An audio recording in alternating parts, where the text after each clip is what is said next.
Welcome back to Afternoon Express. Now, recent research shows that pet owners are increasingly favouring smaller breed pets, like small dogs and cats. Maybe it's the convenience of a smaller breed being easier to take care of, or the independence of a cat that appeals to pet owners. Either way, everyone has their own opinion. So we visited a popular park in Cape Town to find out what people's thoughts were on this movement.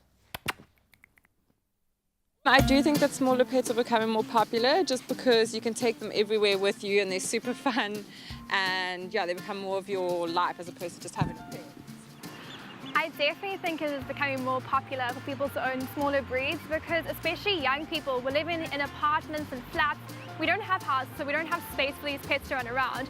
So smaller breeds work well in flat spaces, like cats and dogs, little dogs, cute like little poms and stuff.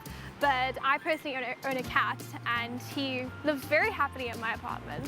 We've always lived in Cape Town and we've always had these small little miniature Maltese poodles, and the reason why is because we have these dog doors and we get the dog to come in and out of the door, which means that when we're not home the dog can still go outside potentially. I've noticed a lot of differences between the breed sizes. Like the smaller dogs are definitely much more attached and look to me for protection when I'm walking them in the park, and whenever a big dog runs up to them they just come running back to me, whereas the big dogs are love to go on adventures, they love to go on hikes, they always want to explore, they're very into their noses and looking like what's out there and like what they can sniff out, where the small doggies are much more attached and, you know, they just want to be cuddled all the time. I'm pretty sure that it's easier to have a small dog. Like she drives on the scooter with me because she's still small, so that's easy. But if she would be bigger, then I can't drive with her on the scooter anymore.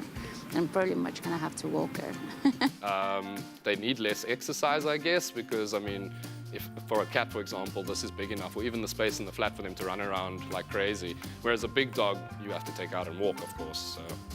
In terms of exercise, he has a laser, which is his favorite toy. So I turn the lights off in my flat and I point the laser and I run him up and down my flat with it. It's so much fun and he loves it. But I think small dogs are less expensive than big dogs because big dogs require more food and whatnot. There's less shampoo, less food, less of everything. If you're living in a small apartment, then you're going to be sharing the space with another creature. So having a small dog around is going to be a lot easier than cohabiting with a big animal. Yeah, so I think the onus on pet owners who want to have animals and live in a block, a lot of them, the consciousness is already moving to small animals like cats or small lap dogs.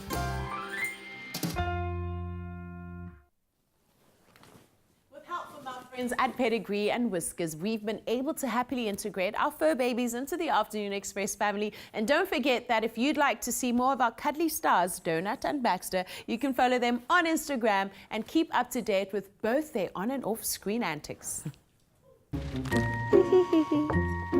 Whiskas, feed their curiosity.